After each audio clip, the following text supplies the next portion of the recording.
Next we have Reptile, which you can see currently on Netflix. This is directed by Grant Singer, who also wrote the screenplay, along with Benicia Del Toro, who's also involved in the script in this. Story by. But yes, stars Benicio Del Toro, Justin Timberlake, Eric Bogosian, who's a good character actor, Alicia Silverstone is in this as well, Domenick Lombardozzi, who I love as an actor, and Michael Pitt. Those are like the main ones. Michael Pitt's from Boardwalk Empire, if you ever see that. Domenick Lombardozzi, he was in Entourage. He's been in tons of stuff. What else was he in?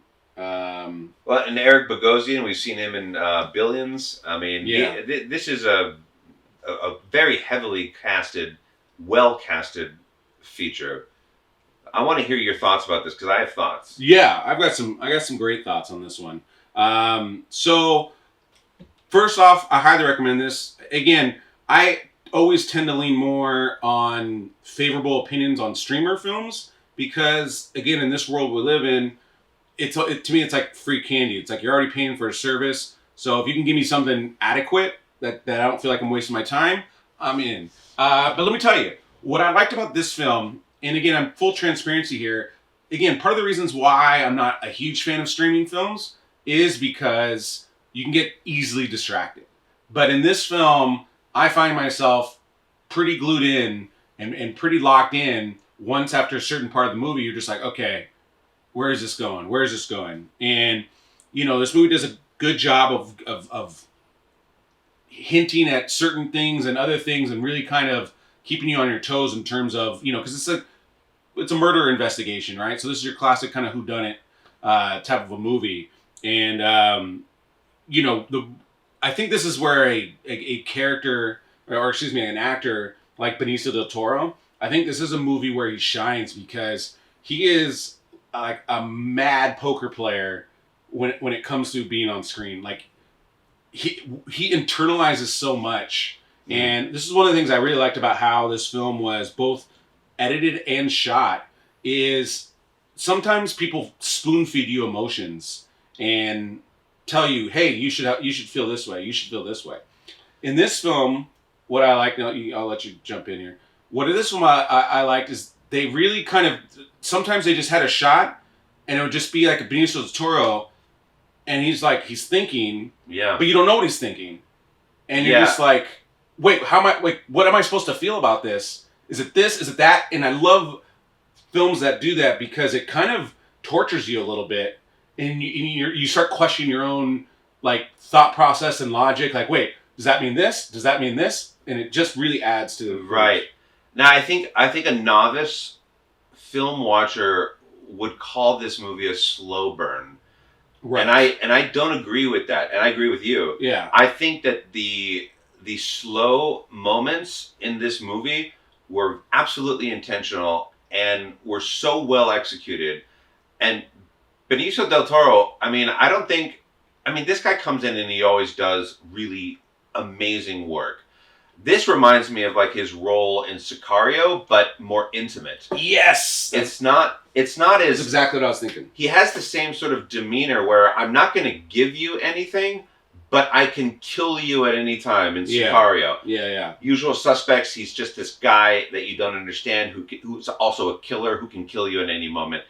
His character in this film is very much that sort of, he's cerebral, he has some shit in his past that he needs to overcome or get away from, and that's why he's in this new place with the family. Great to see Alicia Silverstone again. She plays the wife. I loved her in this role too. She was very good in this role, but he was so well thought out, and everything that he does in this movie is intentional, and he does it to perfection. It's one of the better performances I've seen. I enjoyed this movie. I didn't care for several moments in these.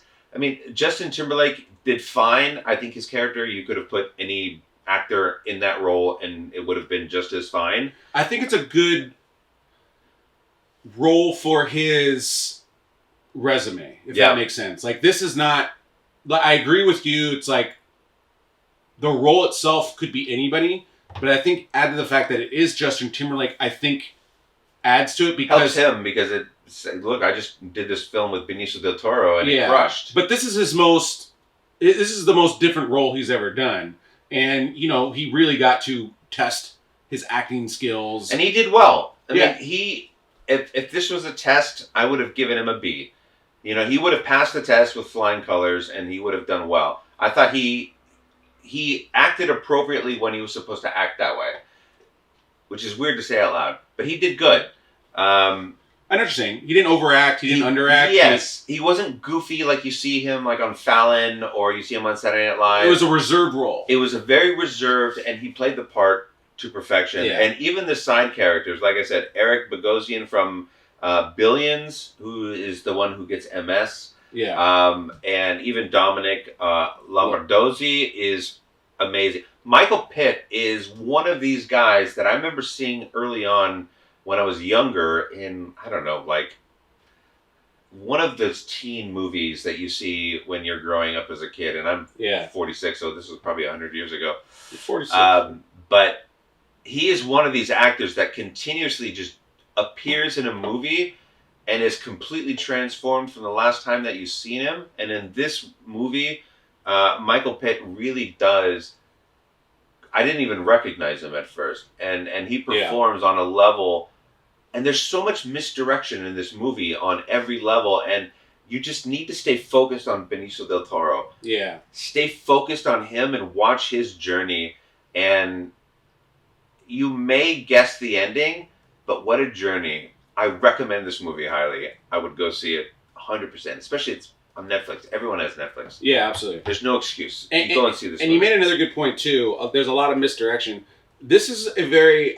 I almost think it's almost like a very well-crafted offense, like in football. Like, there's a lot of motion. There's a lot of misdirection. We're going to fake this way, go there. We're going to fake jet sweep, then do a play action. Like, there is so much elements to this movie that, it keeps it intriguing, but it also keeps you, like, you just can't, like you're saying, you can't lean one way or the other too much because you're going to get caught up. And so you really just got to, again, just like football as a linebacker, you got to read your keys and stay kind of focused and not lean one way or the other too far because you're going to get caught out of position. Knowing that the ball could be coming from 6 different angles. Yeah. And you have to be prepared for all 6. In this film, there's 6, 7, 8 different people that could be the killer in this movie, and you get taken on this story, and it's just really well done. You enjoy it. Yeah. Have fun. This was a good one. This is one of my good streamer. Yeah. Great streamer. Great streamer. This is a home run streamer. Well done. This is a home run for a streamer. And again, I love these type of movies in general. And Grant Singer, let's get this right. Majority music videos up until this movie. Mm-hmm. This I don't know. I don't have it in front of me, but this might be his directorial debut of a feature film of this magnitude. Of a major film, yeah, for sure. Crushed. Yeah. Because even visually, beautifully done, beautifully shot movie. And his use of sound and music in this film is also really well done. Again, the ringtone. A lot of misdirection, a lot of like... Every 2 seconds that ringtone comes up. And, yeah. Uh-oh. It's so good. Something's going to happen. So, go check this out.